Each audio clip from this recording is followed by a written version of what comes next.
Posso começar? Pode. Muito bem.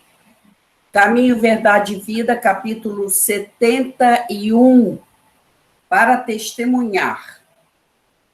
E vos acontecerá isto para testemunho, disse Jesus, Evangelho de Lucas, capítulo 21, versículo 13.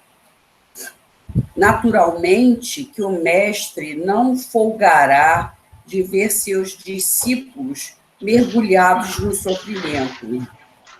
Considerando, porém, as necessidades extensas dos homens da terra, compreende o caráter indispensável das provações e dos obstáculos.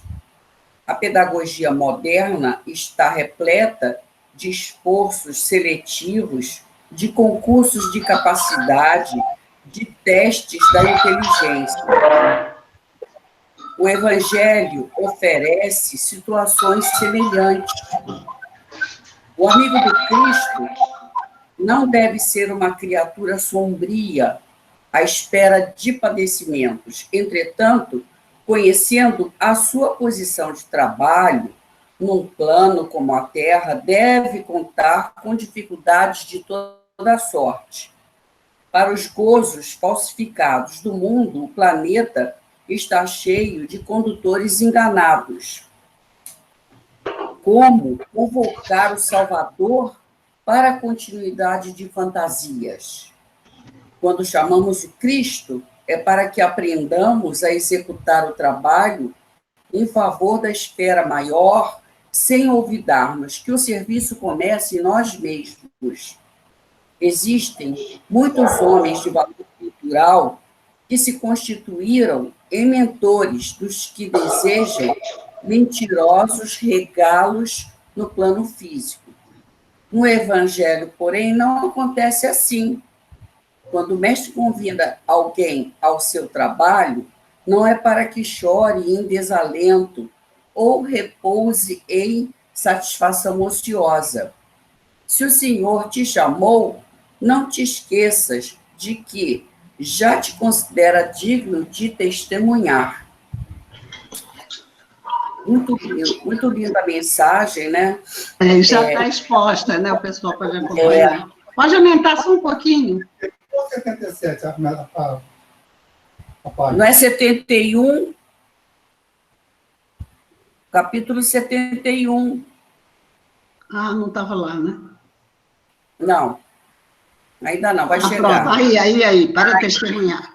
Para testemunhar. Realmente, Jesus, né, não espera que nós soframos, mas é compreensível que nós passemos por provas. Emmanuel vem dando o exemplo aqui dos testes aos quais nós nos submetemos para mostrar, dar testemunho da nossa capacitação, mestrado, pós, e testes seletivos, concursos infindáveis.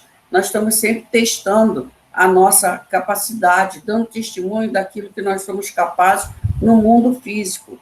No mundo espiritual é a mesma coisa, na vida espiritual é a mesma coisa. Nós sabemos que na Terra, aqui é oficina de trabalho, é planeta de expiações e provas, é escola, é hospital. Então, nós temos provas bem difíceis também, mas essas provas têm por função, né, nos colocar num nível mais alto. Ninguém faz prova para ser reprovado. Nós fazemos as provas para a gente alcançar um nível maior, né? Então, a gente não pode continuar acalentando fantasias, né? Coisas bobas, né? Então, a gente lembra aqui, Emmanuel lembra, que no Evangelho não acontece de maneira fantasiosa. Quando o mestre convida alguém a dar um testemunho, é porque acredita que aquela criatura tem forças para superar aquela prova. O mestre da escola comum não manda o aluno de primeiro ano fazer prova de quarta série, né? Jesus, o nosso mestre, também não vai nos dar prova de uma série com a qual nós não estamos compatíveis. Então, a prova é dada de acordo com o nosso ombro. Nós não vamos carregar uma prova da qual certamente seríamos reprovados, não teríamos êxito. Então, Emmanuel acaba: se o Senhor já te chamou, não te esqueça que já te considera digno de testemunhar, e que a gente tenha forças de sempre dar o melhor de nós para que o nosso testemunho seja um exemplo válido. Finalizei, Vera. Finalizei. Estava com o microfone fechado. Bom, então nós vamos agora nos preparar para a prece. Vamos pedir que todos pensem numa pessoa que queira beneficiar, ou várias pessoas que queiram beneficiar. Que a Diana pense na sua mãezinha, ela pediu por ela aqui, mandou um recado. Pense assim, na certeza, Diana, de que ela será atendida, de que todos que vocês pensarem serão atendidos, tá bom? Então, nós vamos também envolver todas aquelas pessoas que a gente vem pedindo há um tempo, mas, principalmente, eu gostaria de pedir pelos suicidas. Tem havido muito suicídio ultimamente, parece que as pessoas não estão conseguindo suportar essa prova pela qual nós todos estamos passando, né? Então, tem algumas pessoas jovens que estão se suicidando, pessoas muito jovens, né? Então, nós vamos envolvê-los com muito carinho. Eu agora voltei a ler o livro Memórias de um Suicida, e a gente vê o grande sofrimento do suicida, né? Então, vamos pedir por eles, com muito carinho de nosso coração, tá?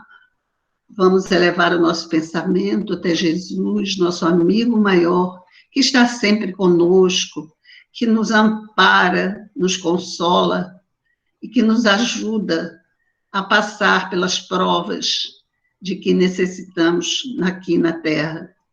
Então, Jesus querido, amigo querido de todas as horas, nós estamos aqui, Senhor, nós, os seus discípulos, aqueles que estão lutando, que estão tentando melhorar-se, e pedimos o seu amparo, a sua ajuda para a nossa caminhada, Senhor. Rogamos pelo nosso povo, pelo povo brasileiro, mas o povo de todo o planeta, porque sentimos e temos certeza de que estamos passando por uma fase de provas que nos enriquecerão a alma, que nos farão melhores. Muito obrigada, Senhor, que a sua paz se faça sobre todos os lares, sobre todos os corações, e que nós sejamos sempre firmes, fiéis ao seu amor. Muito obrigada, Jesus querido, graças a Deus. Tá bom, gente. Então, nesse momento, nós temos o prazer de apresentar uma pessoa que ninguém conhece, que é a Roberta. Algumas pessoas não conhecem não, né, Roberta? Vão te conhecer hoje, que a Roberta é uma linda mãe de 3 filhos, né? Vem trazer a sua contribuição para a gente hoje. Tá bom, Roberta? A palavra é toda sua. Tá bom. Obrigada, Vera. Boa noite a todos esses amigos que eu estou conseguindo ver aqui, e aqueles que não estão aqui aparecendo, mas eu sei que estão conosco. E os que eu estou conhecendo hoje pela primeira vez. É muito bom estarmos juntos, é muito bom revermos, né? Mesmo virtualmente, saber que todos estão bem, é muito bom. Então, hoje nós vamos, se por acaso, durante a apresentação, o meu microfone, a minha voz sair, alguma coisa, aí vocês, por favor, me sinalizam, porque, não sei, a internet pode ter algum problema, tá, Vera? Tá bom, tá certo. Nós vamos hoje terminar o capítulo Bem-aventurados aflitos, que é um capítulo grande lá do nosso Evangelho segundo o Espiritismo. Então, eu vou dar só uma recapitulada para quem chegou aí no meio do caminho, porque a gente começou a estudar esse capítulo em março, lá no iniciozinho, né, da pandemia. Então, quando nós começamos a estudar, nós vimos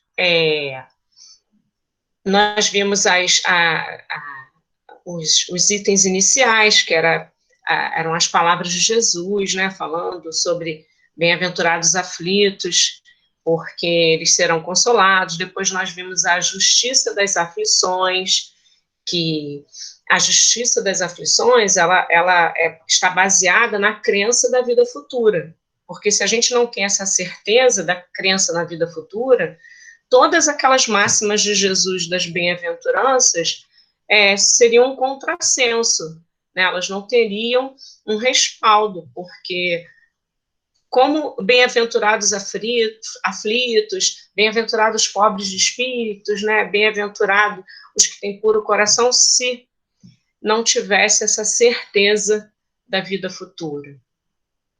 Depois, nós vimos as causas atuais e as causas anteriores, as atuais geradas pela nossa insensatez, né? Pela nossa falta, muitas vezes até de conhecimento, mas também por não seguirmos as leis de Deus, não seguirmos o caminho do bem. E as causas anteriores de débitos adquiridos em encarnações, né, anteriores. Então, se Deus é justo, toda causa há de ser justa. Então, ninguém sofre sem uma causa justa. Depois vimos que o esquecimento do passado, né, pela lei de reencarnação, é uma das maiores dádivas de Deus, a gente poder reencarnar, ter uma outra oportunidade, e com esse esquecimento, né, de todas aquelas coisas que nós fizemos, tendo uma nova oportunidade de refazer, de refazer uma vida, de refazer um futuro melhor. Depois nós vimos que as expiações, porque se estamos num planeta de provas e expiações, estamos passando por elas, né? Elas são o remédio que limpam as nossas chagas e curam, né? Nos curam. Depois, até no Evangelho diz, quanto mais grave é o mal, mais enérgico tem de ser o remédio.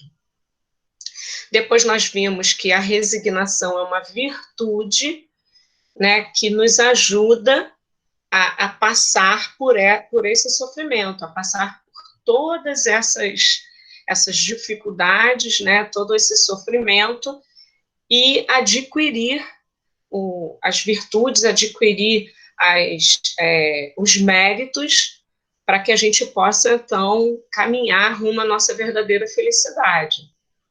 Depois vimos que aqueles que não vão pelo caminho do bem, não enredam por esse caminho de resignação, de luta, né? Quais são as consequências? Suicídio, loucura, melancolia, né? Tudo é aquela em busca de um fim ilusório das aflições. São as ideias materialistas que preponderam. Inclusive, o nosso estudo hoje, nós vamos abordar muito essa parte. Depois, o bem e o mal sofrer, né? O bem sofrer é o resignado, é o abnegado, e o mal sofrer se a Terra, como eu falei, não é aquele paraíso prometido. A Terra é um lugar de expiação, é uma escola, é um lugar para que possamos depurar, né? Expiar e resgatar esses erros do pretérito. E qual é o remédio melhor? É a nossa fé, né? E a doutrina espírita, ela nos dá o conhecimento da fé raciocinada, a fé verdadeira, aquela que pode enfrentar, né? Que pode fazer com que a gente raciocine, a gente passe pelas situações com a razão, e não com crenças que são que podem ir por água abaixo diante de qualquer situação mais sofredora, e aí a gente perde a fé, né? Eu me lembro que logo no início da pandemia, eu tenho uma amiga muito querida, e ela se dizia ser uma pessoa muito religiosa, não é da nossa religião, é de outra, mas ela frequentava uma religião, enfim, quando ela começou a perder pessoas queridas, ela começou a duvidar de Deus. Aí eu perguntei a ela, qual é a sua fé? A sua fé não é raciocinada? Porque se você tivesse uma fé raciocinada, você agora não estaria duvidando de Deus.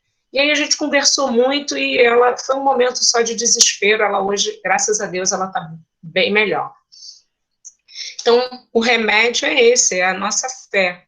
Né? Depois vimos que a felicidade não é deste mundo, com certeza não é, mas isso não significa que nós não possamos ter um pouquinho, né, dessa felicidade.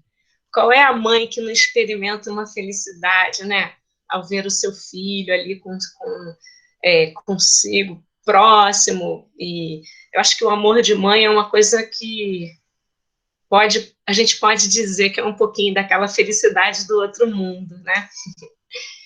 E vimos também os tormentos voluntários, que são as aflições que nós buscamos, né? Que nos geram inveja, ciúmes, egoísmo, e não a paz do coração, que deveria ser o que nós deveríamos estar buscando. Depois vimos a desgraça real, né? O que é a desgraça? A gente fala tanto em desgraça, mas o que é desgraça real? É a gente não enxergar essas verdades do Cristo e não querer mudar, né? Não querer progredir moralmente, né? A gente tem visto muitas mensagens falando sobre ociosidade, preguiça, né? Isso é uma desgraça, porque não nos leva para frente, a gente estaciona e a gente não consegue progredir. Então, isso é realmente uma desgraça. E, por último, que foi o estudo da semana passada, da Sônia Regina, né, que a gente viu que nós estamos aqui na Terra para expiar, mas devemos abrandar a expiação dos nossos irmãos, né, de acordo com a lei de amor e caridade, que qualquer minuto de vida é importantíssimo para um espírito, né, que a gente não deve abreviar a existência de ninguém, porque com a visão espírita que nós temos, qualquer minutinho é muito importante, né, na vida do espírito, nessa escalada do espírito. Então, agora, nós vamos fechar esse capítulo, que é um capítulo maravilhoso. Inclusive, que coincidência, Vera, depois quando eu comecei a estudar, eu fiz os 3 itens iniciais desse capítulo. Então, quer dizer, eu comecei e agora vou terminar. E foi bom que eu li ele completo 2 vezes, né? Lá no início do estudo e agora. Foi muito bom. Então, agora nós vamos estudar o sacrifício da própria vida. Aí, Cacate, você pode virar o slide, por favor?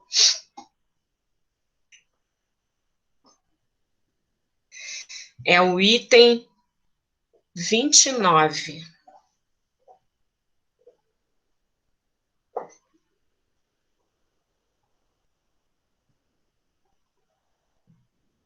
Vira mais um. Isso.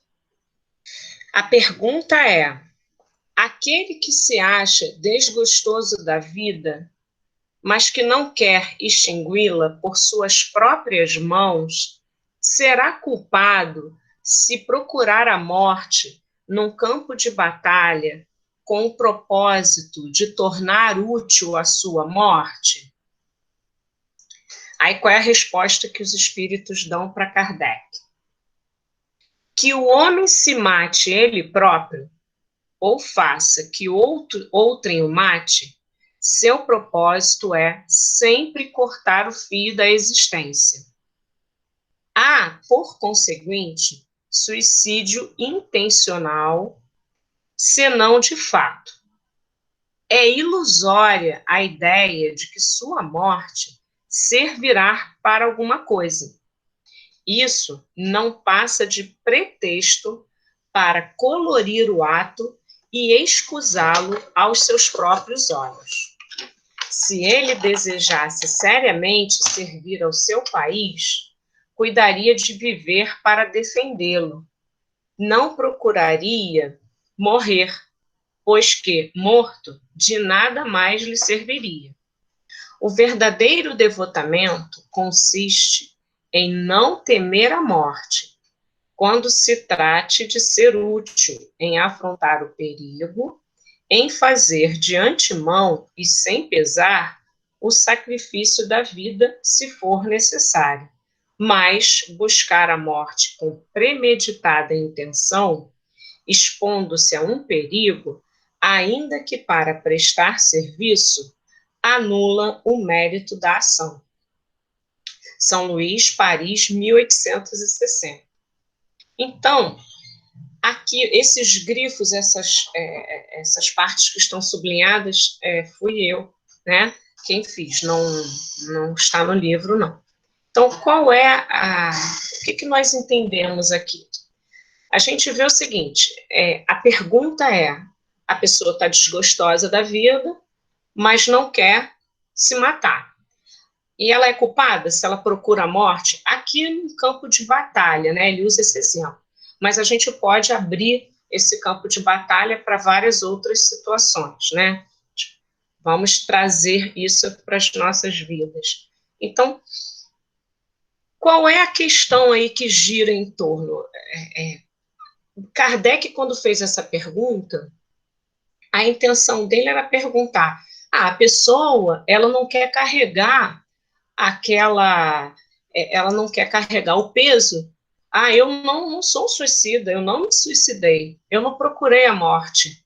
Mas se ele está indo em busca de alguma ação, de alguma atitude que vai permitir o seu desencarne, não deixa de ser. Agora, o que ele está perguntando é se isso pode se tornar útil, pode ter essa visão. E o que os espíritos respondem? Olha, não importa se é ele que está se matando ou se é outra pessoa que está matando. O propósito é que importa, a intenção é que importa. Então, se a intenção do espírito é uma intenção uma intenção sublime de salvar a vida de outra pessoa, que é o que nós vamos ver mais adiante, ok. Mas aqui, essa resposta não é para isso. O propósito desta pergunta é a pessoa ter a intenção de, né, o suicídio que ele fala, é o suicídio intencional. Agora, é uma ideia ilusória. Essa morte não vai servir para coisa alguma, porque é um pretexto, porque o espírito, no fundo, o que ele quer é desencarnar. Né? Se ele realmente desejasse, aqui ele diz que é servir o país, mas se ele realmente deseja, com o sacrifício da própria vida, ter um progresso espiritual, fazer desse ato uma coisa sublime, né, ele cuidaria de viver para poder ajudar nessa missão. No caso, ele diz aqui servir ao país, porque a gente está falando em termos de campos de batalha, mas o verdadeiro devotamento é não temer a morte. Então, eu trouxe um caso para a gente mais atual, para a gente poder comparar, né, o sacrifício da própria vida, esse item, que a gente pensa assim, sacrificar a própria vida, né, tirar a vida, alguém tirar a vida. Na medicina, há alguns termos, né, que a gente fala sobre a eutanásia, que é alguém que tira a vida de alguém. Então, aí eu pesquisei, há 3 termos, né, na medicina, que é só para a gente poder informar. Isso aqui não vai fazer muita diferença, é só uma informação. A eutanásia, ela corresponde à prática ativa de se interromper a vida de um paciente com doença em estado irreversível e sem possibilidade de melhora. Então, a eutanásia, ela pode ser solicitada pelo paciente ou pela família. Existe um outro termo chamado distanásia, que se refere ao adiantamento da morte do indivíduo, geralmente pela utilização de fármacos e aparelhagens, que muitas vezes proporcionam sofrimento desnecessário. Então, a eutanásia, a distanásia é um outro termo, que eu também não conhecia e busquei, chama-se ortotanásia, que é um meio termo entre os dois, né, entre esses dois procedimentos anteriores. Ela promove a morte no momento certo. Orto vem de certo e thanatos vem de morte. Então, nem antes, como ocorre no caso da eutanásia, nem depois, como na distanásia. Assim, ela opta por restringir ou descartar tratamentos agressivos e ineficientes, que não reverterão o quadro em questão.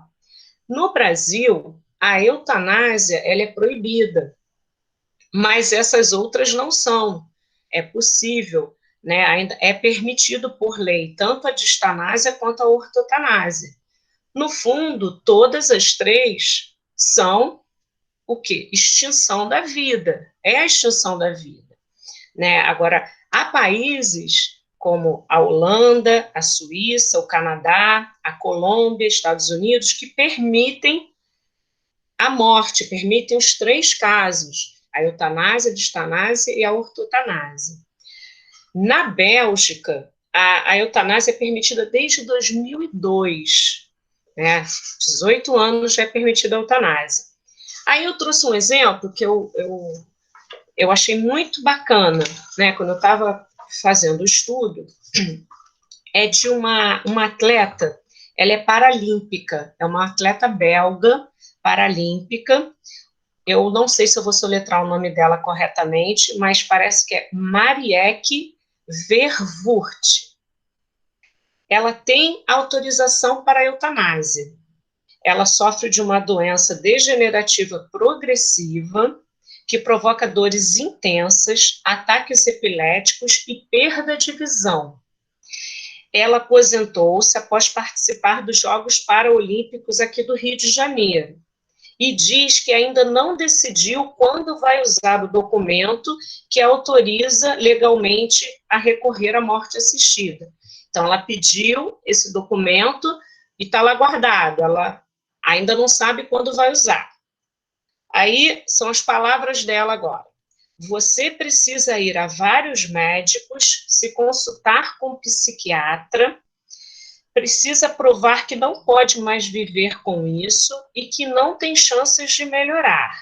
Você precisa da assinatura de 3 diferentes médicos e precisa provar ao psiquiatra que é realmente o que você quer. É muito difícil, explicou ela.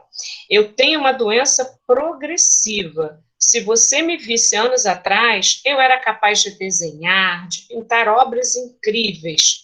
Agora, só enxergo 20%, tenho vários ataques epiléticos, mas esses papéis me dão uma tranquilidade, disse ela. Então, eu trouxe um exemplo de uma pessoa que está muito aflita, né, que se diz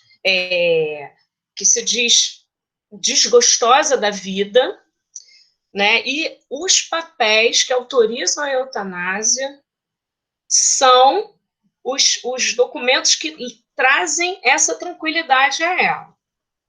Agora, eu vou trazer um outro caso que, assim como a Vera, eu li, né, nesse mês que passou, também o livro Memórias de um Suicida, porque a gente fala, falei, não, eu tenho que ler esse livro, todo mundo fala desse livro, esse livro vai ser maravilhoso, e realmente é muito bom, muito triste, mas muito bom, muito esclarecedor.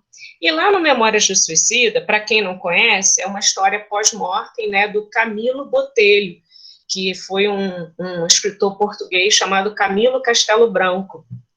Ele se suicidou após ter ficado cego. Pode deixar que eu não vou dar spoiler para ninguém. Então, ele se suicidou após ter ficado cego, né, e se surpreendeu pela continuação da vida, pela sobrevivência da alma, porque ele foi criado e e foi criado como, né, que acabou a vida, acaba tudo. E também foi criado com aquela ideia do céu e do inferno.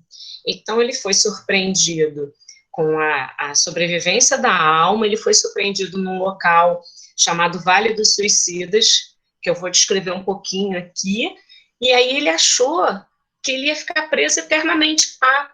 Por quê? Porque como ele foi criado com aquela concepção do inferno, então aquilo foi desesperador, ele achava que não ia sair de lá. Então, ele sentia as dores, né, da bala, que lhe deu um tiro no ouvido, então ele sentia a dor da bala, perfurando o ouvido e o cérebro, e ainda acordava no meio daqueles odores fétidos, né, do corpo se decompondo, porque ele via o seu próprio corpo se decompor, ouvia vozes de uma imensa multidão, e nesse local, né, chamado de Vale dos Suicidas, que na verdade todos que estão ali estão nessa mesma condição. Então, mas ele foi resgatado, né, pelos servos de Maria e foi levado para o Hospital Maria de Nazaré. Mas eu queria, só que assim, eu quero contar um pouquinho do que o Camilo, né, a aflição do Camilo, que ele nos relata, que ele passa naquele Vale dos Suicidas, para a gente poder pensar como essa atleta, um pouquinho, a gente fazer essa comparação, né? Então, essa atleta estava muito aflita, a aflição dela é porque ela não está enxergando, ela está enxergando só 20%, porque ela não pode mais desenhar, não pode mais pintar, o corpo dela, nós sabemos que é um sofrimento, sim, eu não quero aqui julgá-la de jeito nenhum, nem desmerecer todo o sofrimento pelo qual ela passa. Mas o que eu quero propor é que, se todos nós soubéssemos o que se passa, né, com uma pessoa que se suicida, será que a gente pensaria como ela? Então, é essa proposta que eu trago. Então, eu vou ler só um pouquinho do que ele diz. Ele diz o seguinte, eu peguei trechos aleatórios, porque é muito grande, é um capítulo muito grande, né? Então, ele diz que lá o solo é coberto de matérias enegrecidas e fétidas, lembrando fuligem. Era imundo, pastoso, escorregadio, repugnante. O ar era pesado, asfixiante, gelado. Tinha tempestades, sempre com muitas tempestades ameaçadoras. Os espíritos se sufocavam com aquelas matérias nocivas. Não havia o sol, né? Não havia a claridade do sol, nem os ventos que a gente sente, que esses ventos sadios, não tinha isso. Então ele diz, não havia ali, como não haverá jamais, nem paz, nem consolo, nem esperança. Tudo em seu âmbito marcado pela desgraça era miséria, assombro, desespero e horror. Não há céu, não há luz, não há sol, não há perfume, não há tréguas. O que há é choro convulso e inconsolável dos condenados que nunca se harmonizam. O que há é ranger de dente nas trevas exteriores de um presídio criado pelo crime, votado ao martírio e consagrado à emenda. É o inferno, na mais hedionda e dramática exposição. Porque, além do mais, existem cenas repulsivas de animalidade. Quem ali temporariamente estaciona, como eu estacionei, são grandes vultos do crime. O além-túmulo acha-se longe de ser a abstração que na Terra se supõe ou nas regiões paradisíacas fáceis de conquistar com algumas poucas fórmulas inexpressivas.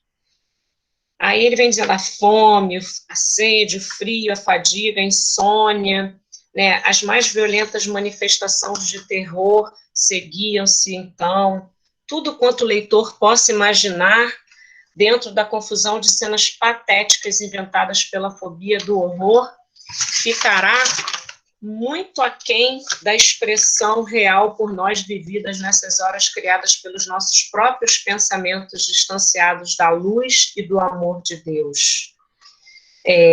Como se fantásticos espelhos perseguissem obsessoramente nossas faculdades, lá se reproduzia a visão macabra, o corpo a se decompor sob o ataque dos vibriões esfaimados, a podridão a seguir o curso natural da destruição orgânica, nosso sangue pervertido pelo fétido, nosso corpo, enfim, que se sumia para sempre no banquete asqueroso de milhões de vermes vorazes.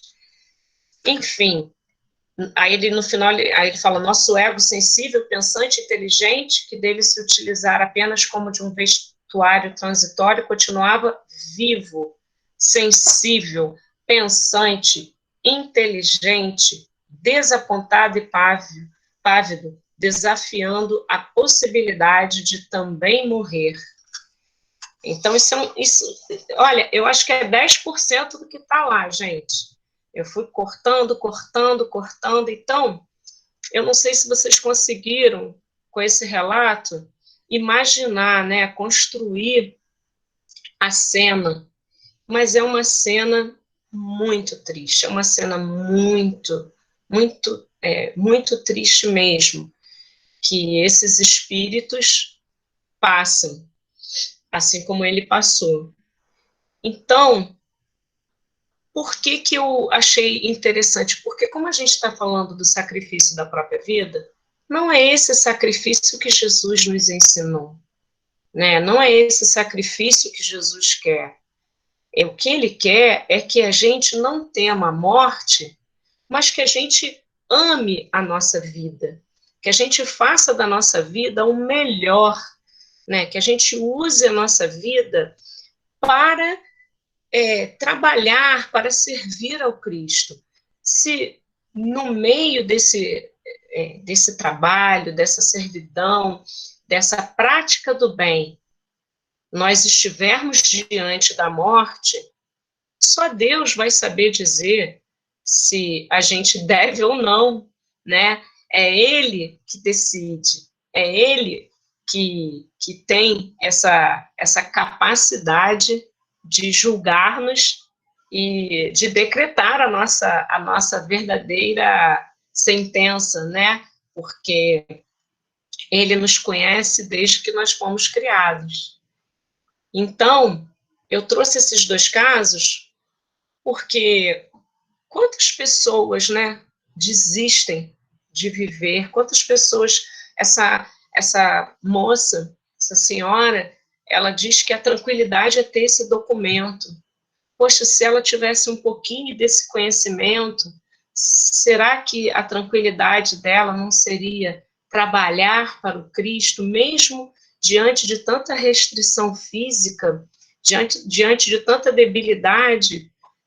Ela não poderia, eu esqueci sempre o nome dele, aquele físico que eu adoro, ele, Stephen Hawking, né? Ele teve a mesma coisa, e aquela mente brilhante trabalhou por tantos anos e trouxe tantas coisas para a gente, né? Quanto avanço científico. Então, agora vamos passar para o item 30. Pode passar, Cacate, por favor? Aí a pergunta de Kardec é: se um homem se expõe a um perigo iminente para salvar a vida a um de seus semelhantes, sabendo de antemão que sucumbirá, pode o seu ato ser considerado suicídio? Desde que no ato não entre a intenção de buscar a morte, não há suicídio, e sim apenas devotamento e abnegação, embora também haja certeza de que morrerá. Mas quem pode ter essa certeza? Quem poderá dizer que a providência não reserva um inesperado meio de salvação para o momento mais crítico? Não poderia ela salvar mesmo aquele que se achasse diante da boca de um canhão?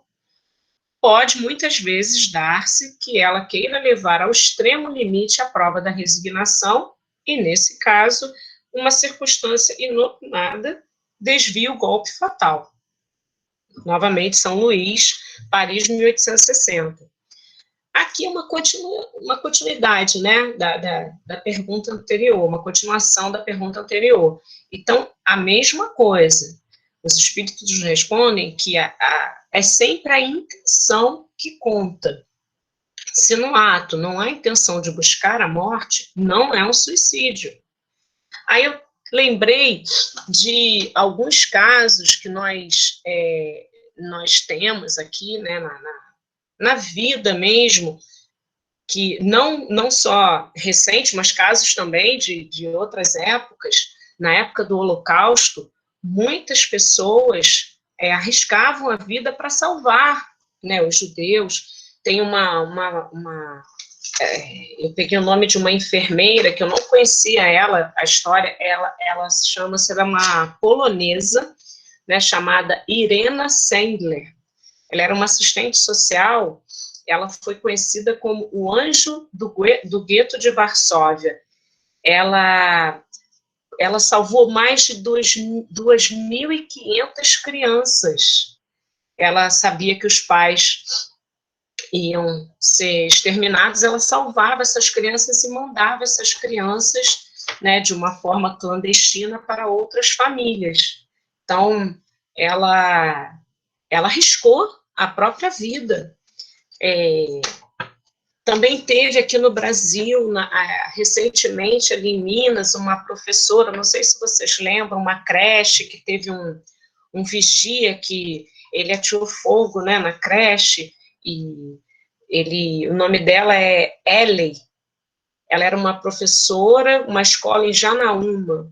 Ela deu a vida para salvar os alunos. Ela salvou 25 crianças. Foi um incêndio criminoso provocado por um vigia, né? Então, ela permaneceu dentro da escola e foi tirando as crianças pela janela.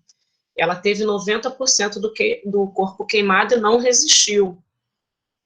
Teve também aquele rapaz lá daquela boate lá no sul, Boate Kiss, né, que teve um incêndio, e ele salvou 14 amigos, né? Ele saiu porque ele foi procurar a irmã. Quando ele viu que a irmã estava bem, aí ele voltou para ir tirando os amigos, e quando os bombeiros resgataram, ele já estava desacordado, e ele morreu a caminho do hospital. Então, assim, essas pessoas, elas não tiveram a intenção de buscar a morte, pelo contrário, né, tem o mérito, porque elas foram salvar vidas, elas não foram buscar morte. E aí também tem aquelas que são esses grandes pesquisadores, cientistas. Tem até o exemplo daquela senhora que ela é polonesa, naturalizada francesa, Marie Curie, né? Eu acho que, não sei se acho que é Marie Curie. Então, ela desenvolveu a teoria da radioatividade, ela e o marido. E ela morreu muito cedo, por quê? Porque ela teve essa exposição, né, à radioatividade. Então, não deixa de ser a gente não vai considerar isso um suicídio, mas ela proporcionou a todos nós, né, uma visão diferente, um avanço intelectual muito grande na ciência, mas ela também teve, com certeza, os seus dias de vida reduzidos por conta disso. Então, há casos e casos. O que importa para a gente, para o nosso estudo, é a intenção. Quando o espírito, quando a pessoa tem a intenção de buscar a morte, é um suicídio. Mas quando a pessoa tem a intenção de salvar vidas, e assim, aí é um pensamento meu, uma opinião particular, mas eu acho que a pessoa que ela se dispõe a salvar a vida do outro, ela deve amar muito a sua vida, porque só quem ama a vida se doa a esse ponto de salvar a vida de alguém, né? Porque sabe o valor que a vida tem. Quem não ama a sua vida, eu acho que eu não sei, mas eu acho que não tem essa visão, sabe? Mas isso é uma opinião minha, não está aqui no nosso estudo, aqui no livro, expressa dessa forma. Mas aí, uma parte que eu acho muito importante para a gente, nesse estudo, é um trecho que eu busquei lá do Céu e Inferno, chamado O Passamento. Por quê? Porque essas aflições, né, que perturbam o espírito, elas são tão ínfimas perto da verdadeira aflição que o espírito terá diante dessas intenções, né, de acabar, de buscar a morte, de acabar com a sua vida, que se todos nós tivéssemos esse conhecimento, com certeza nós não teríamos essas atitudes. Aí vamos ler esse pedacinho do passamento. Pode passar, Cacate, por favor? Está lá no Céu e Inferno, na segunda parte. Eu peguei do item 13 em diante. Mas todo o capítulo é muito bom. É uma indicação que, após a reunião, se vocês puderem, leiam, porque é muito bom. O estado do espírito, por ocasião da morte, pode ser assim resumido. Tanto maior é o sofrimento, quanto mais lento for o desprendimento do perispírito. A presteza deste desprendimento está na razão direta do adiantamento moral do espírito. Para o espírito desmaterializado, de consciência pura, a morte é qual um sono breve, isento de agonia e cujo despertar é suavíssimo. Então, o que ele vem dizendo aqui, que quanto mais desprendido nós estivermos da matéria, ou seja, desses bens materiais, né, dessas paixões mundanas, quanto mais desprendimento nós tivermos, mais tranquilo será esse passamento, né, como se fosse um sono e o despertar suave. Agora, quanto mais preso nós estivermos a toda essa parte material, o mundo material, as paixões mundanas, maior será o nosso sofrimento e mais lento, né? Pode passar, por favor. Para que cada qual trabalhe na sua purificação, reprima as más tendências e domine as paixões.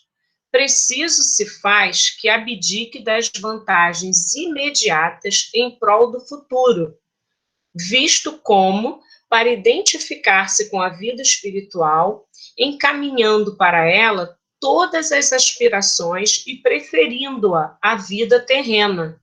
Não basta crer, mas compreender. Então, aqui ele já está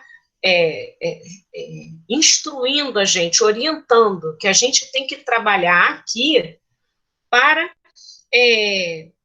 não preferindo a vida terrena, mas não como se a gente, eu não prefiro essa vida e vou para outra. Não é isso.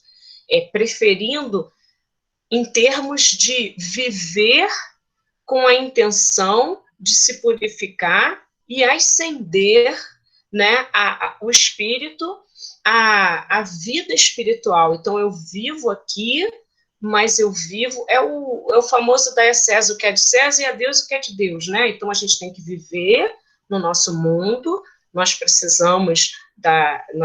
temos matéria, precisamos da matéria, vivemos na matéria, mas isso não significa que a gente não busque, né, a paz do espírito, não busque a construção do reino de Deus dentro de nós. E essa parte é a parte espiritual.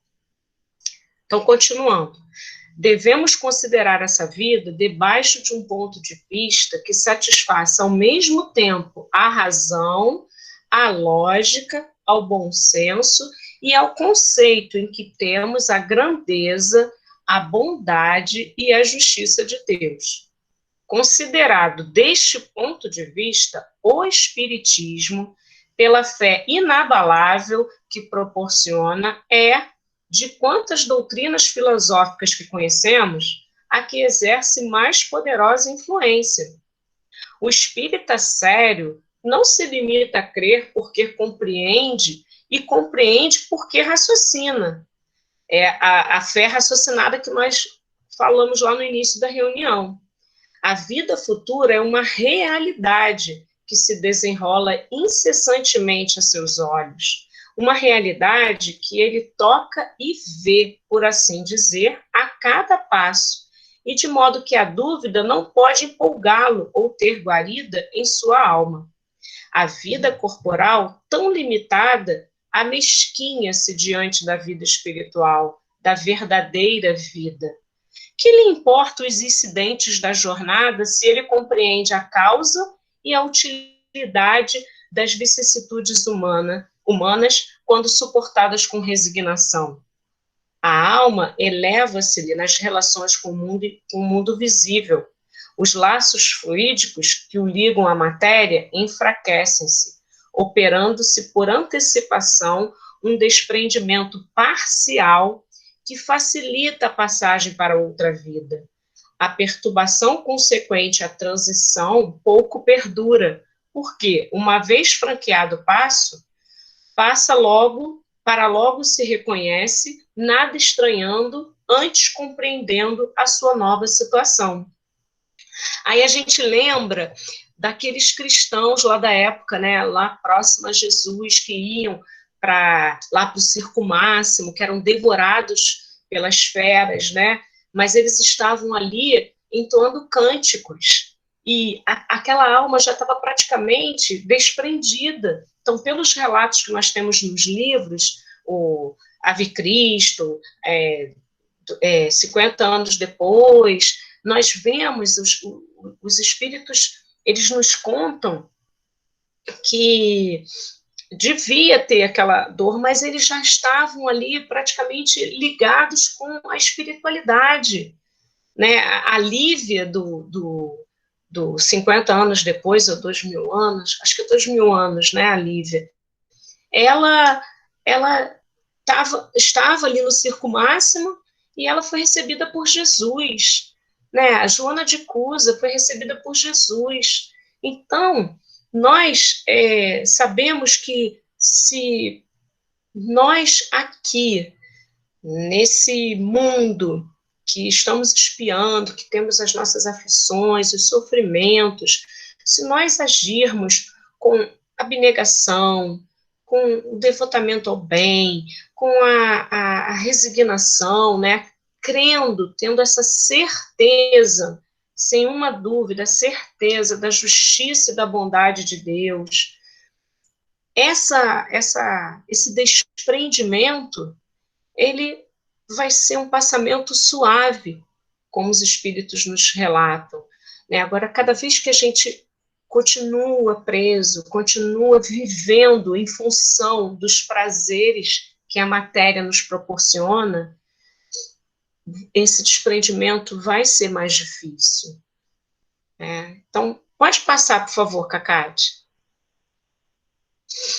Aí ele termina dizendo: com certeza, não é só o espiritismo que nos assegura tão auspicioso resultado, nem ele tem a pretensão de ser o meio exclusivo, a garantia única de salvação para as almas.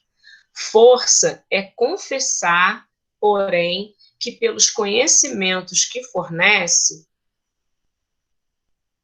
desculpa, não é força, não, é força, não é força, força é confessar, porém, pelos conhecimentos que fornece, pelos sentimentos que inspira, como pelas disposições em que coloca o espírito, fazendo-lhe... Gente, eu vou ler de novo, só um minutinho, porque é força mesmo, é força do verbo forçar. Ele força a gente a confessar, né? Ele força a confessar, porém, que pelos conhecimentos que fornece, ou seja, todos esses conhecimentos que a doutrina espírita nos dá, pelos sentimentos que ela nos inspira, como pelas disposições em que coloca o espírito, fazendo-lhe compreender a necessidade de melhorar-se, facilita enormemente a salvação. Ele dá a mais, e a cada um, os meios de facilitar o desprendimento de outros espíritos ao deixarem o invólucro material, abreviando-lhes a perturbação pela evocação e pela prece. Pela prece sincera, que é uma magnetização espiritual, provoca-se a desagregação mais rápida do fluido perispiritual. Pela evocação conduzida com sabedoria e prudência, com palavras de benevolência e conforto, combate-se o entorpecimento do espírito, ajudando-o a reconhecer-se mais cedo e, se é sofredor, incute-se-lhe o arrependimento, o único meio de abreviar seus sofrimentos. Então, aqui ele vem dizendo que o espiritismo, ele não é e não tem a pretensão de ser o único meio exclusivo. Por quê? Porque as leis de Deus, elas não estão na doutrina espírita, elas estão na nossa consciência. A doutrina espírita, ela veio nos recordar, né? A doutrina espírita é o consolador que Jesus prometeu. Então, ele veio, ele esclareceu todas as leis de Deus, ele nos exemplificou todas as leis de Deus e disse que se a gente o amasse, se a gente o seguisse, ele mandaria, né, um consolador. E ele enviou. Então, nós entendemos que a doutrina espírita é o consolador prometido por Jesus. E ela nos dá esse meio de chegarmos a Deus, né, de chegarmos à felicidade. Porque, assim como nós vimos no relato do Memórias do Suicida, do personagem Camilo, que ele achava o quê? Que a vida acabava ali. Então, as almas seriam julgadas, ou era eternamente o fogo do inferno, ou era o paraíso, né, que os deuses prometiam.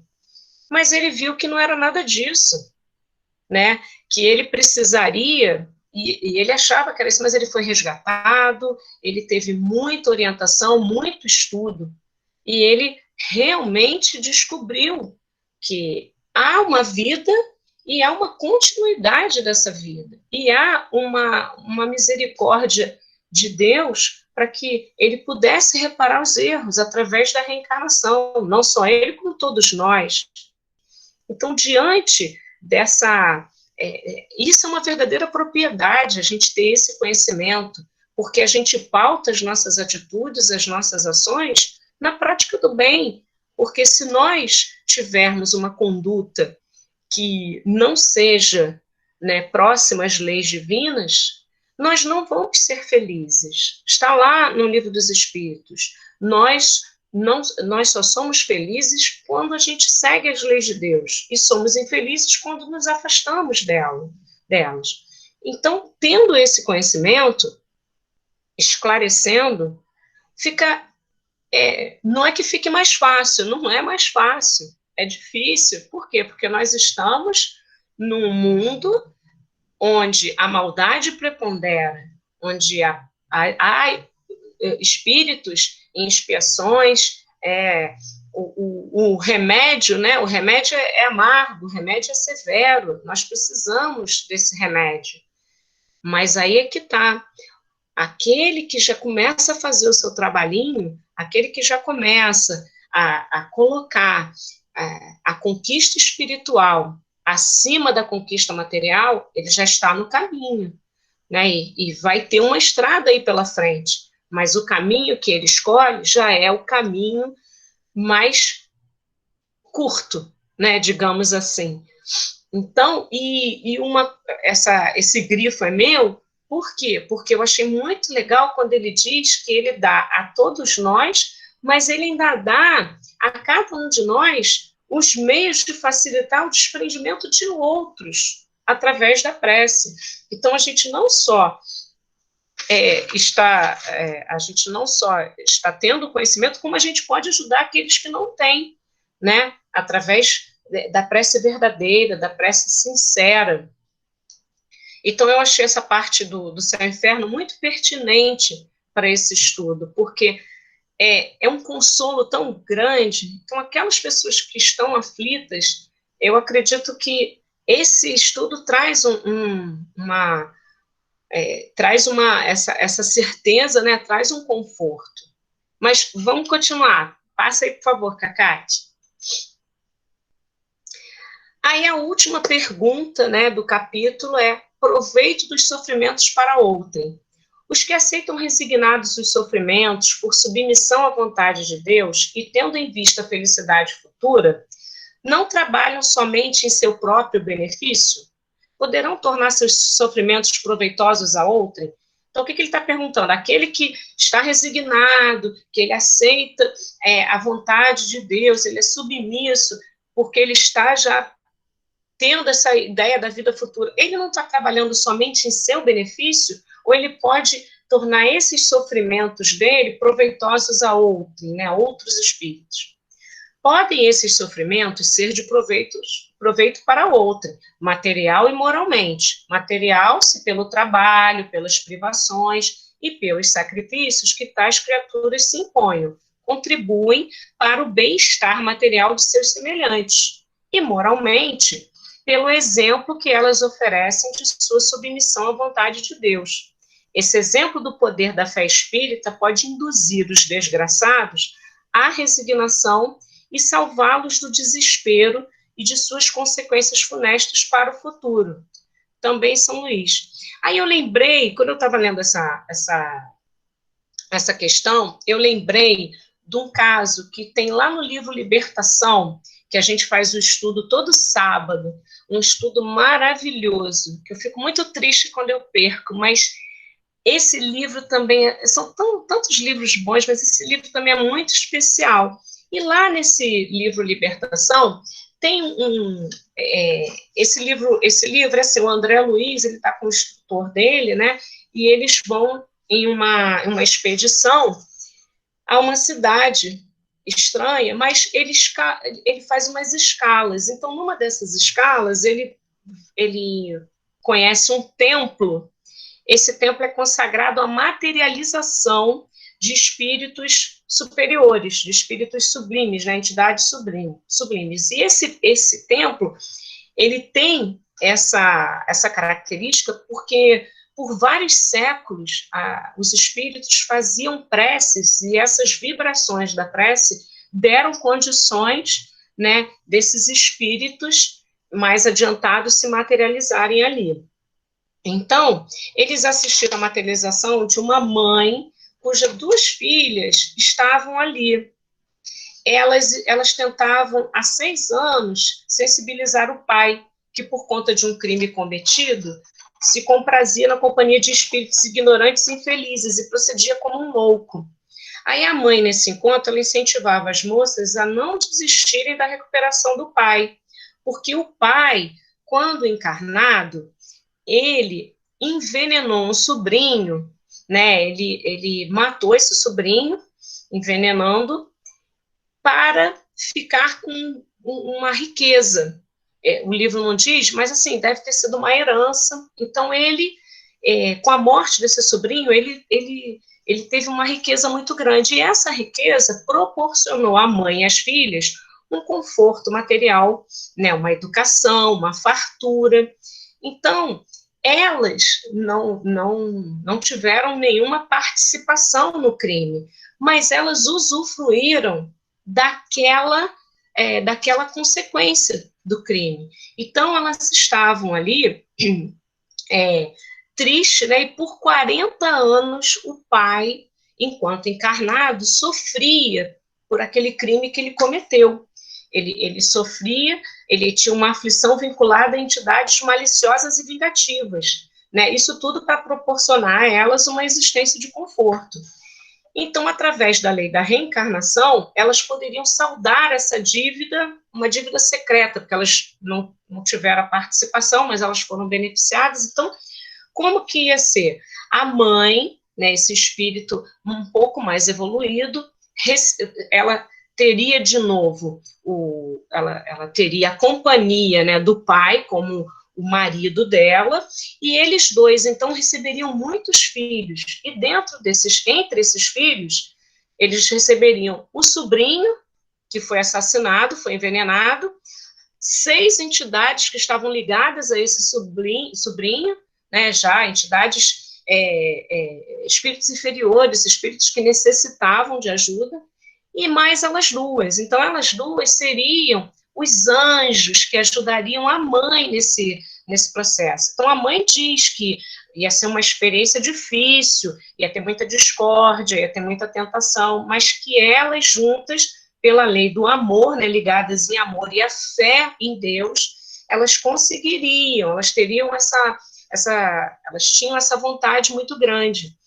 Então, aqui a gente vê um exemplo que é um sofrimento, né? Elas iam sofrer, mas elas iam sofrer e elas iam contribuir para esses espíritos, né? Tanto materialmente, porque elas iam proporcionar, ela ia fazer com que eles reencarnassem, tivessem essa oportunidade da reencarnação, teriam contato com a fé, com os ensinamentos do Cristo, e moralmente através do exemplo de abnegação, de resignação, né? Então, nós temos, sim, esse proveito do sofrimento. Então, o sofrimento que um espírito passa pode, sim, ajudá-lo, né? Pode encaminhá-lo à felicidade, mas também proporciona a felicidade de outros espíritos. É isso que os espíritos nos trazem. E aí, pode passar, Cacate?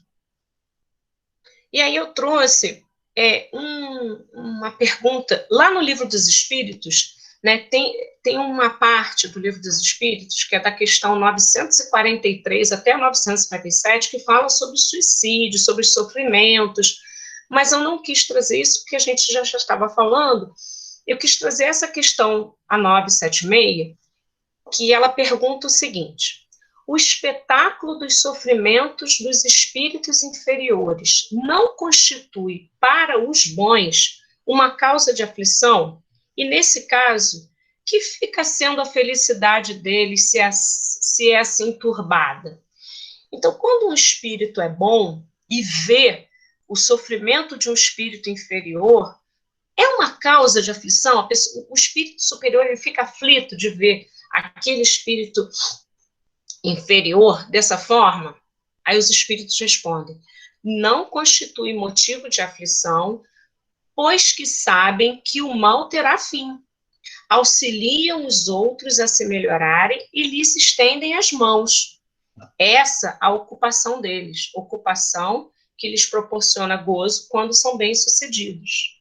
A gente lembra do nosso espírito guardião, né, que alguns chamam de nosso anjo da guarda. Eles estão ali, né, todo momento nos ajudando, nos inspirando, nos colocando, nos intuindo a boas ações, a prática do bem, né? Então, quando eles são bem-sucedidos, eles ficam felizes, né? Mas eles não ficam aflitos, por quê? Porque eles sabem que o mal terá um fim. E depois ele pergunta: isto se concebe da parte de espíritos estranhos ou indiferentes? Mas o espetáculo das tristezas e dos sofrimentos daquele a quem amaram na terra não lhes perturba a felicidade? Aí ele está perguntando daqueles que são que foram ligados, né, familiares, filhos, pais, enfim, aqueles a quem eles amaram. Se não vissem esses sofrimentos, é que eles vos seriam estranhos depois da morte. Ora, a religião vos diz que as almas vos veem, mas eles consideram de outro ponto de vista os vossos sofrimentos. Sabem que estes são úteis ao vosso progresso, e se os suportardes com resignação, afligem-se, portanto, muito mais com a falta de ânimo que vos retarda do que com os sofrimentos considerados em si mesmos todos passageiros. Então, as nossas dificuldades, os nossos sofrimentos, não causam aflição nos espíritos que nos querem bem. Não, porque eles sabem que nós precisamos disso para progredir. O que causa aflição a eles são ócio, preguiça, má vontade, desânimo, melancolia, depressão. Isso retarda a gente, né? O não querer trabalhar, o não querer estudar. Isso sim. Isso retarda o nosso progresso espiritual. E não dá alegria, né? Não proporciona essa alegria. E aí a gente se pergunta, poxa, eu tenho esse conhecimento, né? Mas eu conheço pessoas que ainda não têm esse conhecimento. Nós estamos vendo aí, até a Vera comentou no início da reunião, quantas pessoas estão se suicidando, quantos jovens estão se suicidando, né? O que nós podemos fazer, além de divulgar a doutrina espírita, de levar esses conhecimentos, essas palavras a essas pessoas? Pode passar, por favor, Cacate? Aí eu fui lá no Evangelho segundo o Espiritismo, no capítulo Pedi e Obtereis, tem lá um item da prece pelos mortos e pelos espíritos sofredores. Os espíritos sofredores reclamam preces, e estas lhes são proveitosas, porque, verificando que há quem neles pense, menos abandonados se sentem, menos infelizes. Entretanto, a prece tem sobre eles ação mais direta. Ela reanima-os, incute-lhes o desejo de se elevarem pelo arrependimento, pela reparação e, possivelmente, desvia-lhes do mau pensamento. É nesse sentido que lhes pode não só aliviar, como abreviar os sofrimentos. Então, nós temos essa oportunidade bendita de fazer uma prece. A Dona Ivone, ela abria, né, antigamente no jornal de papel, havia lá aquela seção dos obituários, né? Então, ela abria aquela sessão do jornal e rezava por todas aquelas pessoas que estavam ali desencarnadas.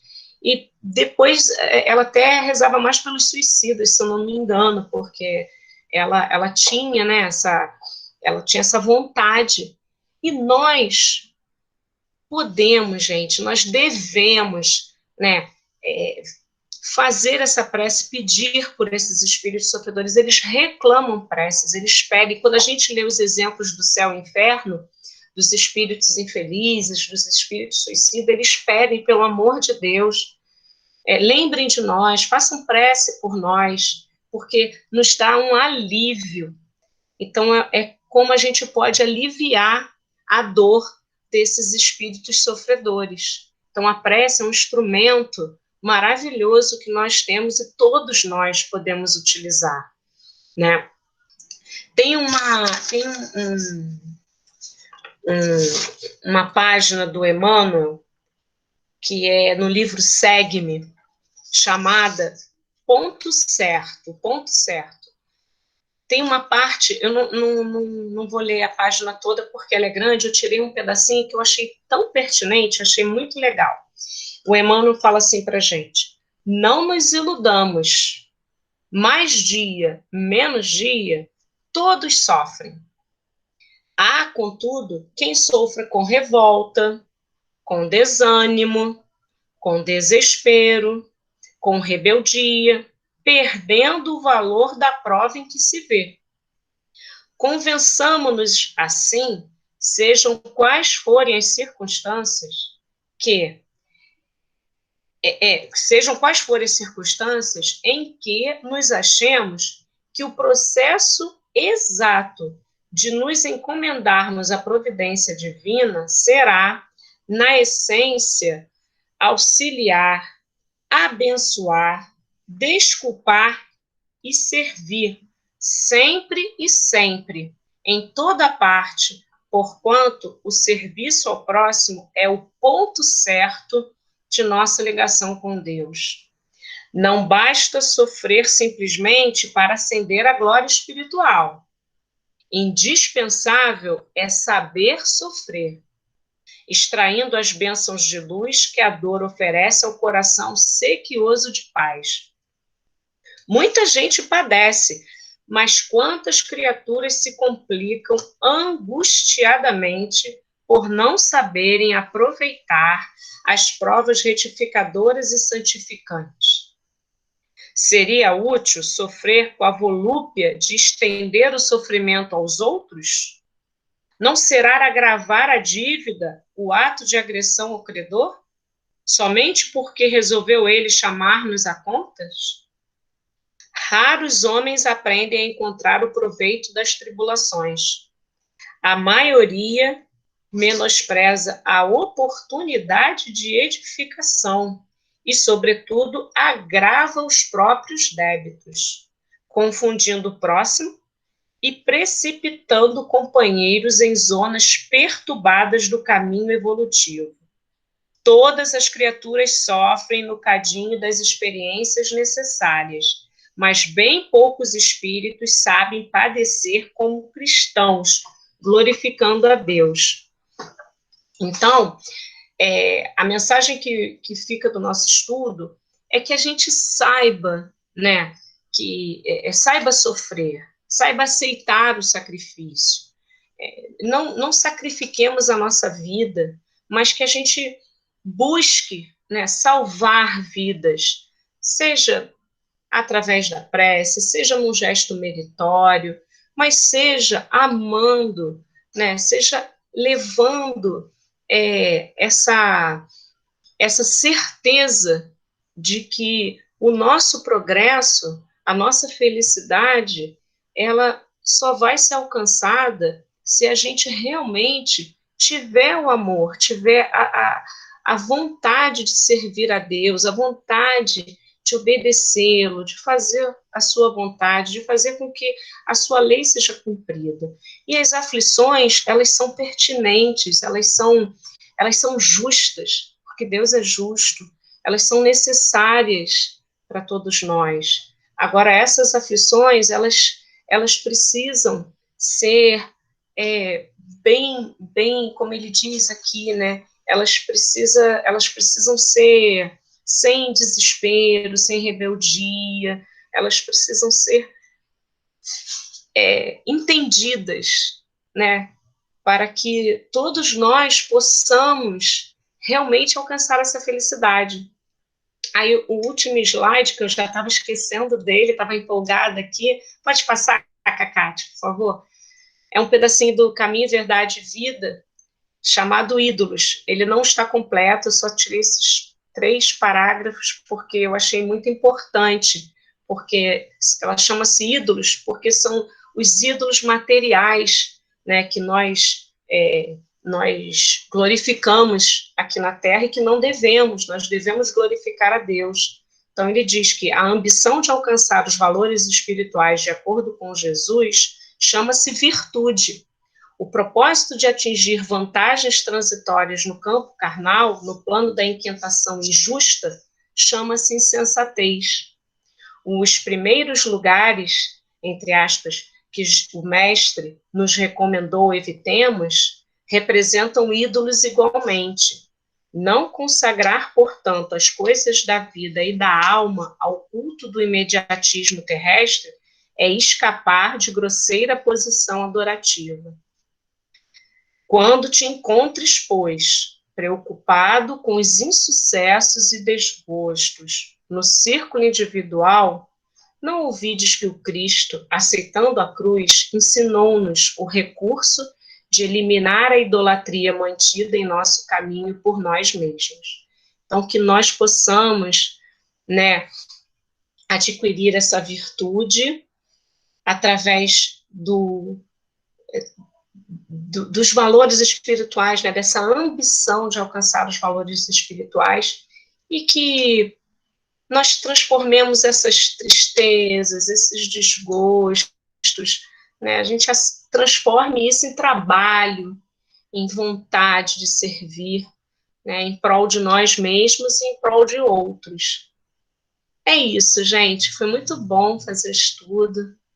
Espero que vocês tenham gostado, espero que tenha ajudado,